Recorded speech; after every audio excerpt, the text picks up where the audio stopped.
貴門爛啊，個鉸咧呢啲鉸甩咗，基本上攞去配咧就 OK 㗎啦，因為裝上去咧一啲都唔複雜嘅。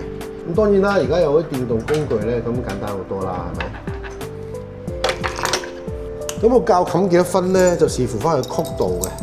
所以咧，你攞呢個鉸去配咧，就基本上就冇死㗎啦。如果唔係咧，個分數唔啱嘅話咧，咁你買翻嚟配就唔啱㗎啦。蓋嘅高度啦、平度啦，咁就 OK 㗎啦。咁至於你話幾多分咧，其實都已經唔重要啦。因為點解咧？最緊要有個嘢可以拎佢配，跟住用螺絲批或者電動工具去更換咧，就會簡單好多啦，成件事。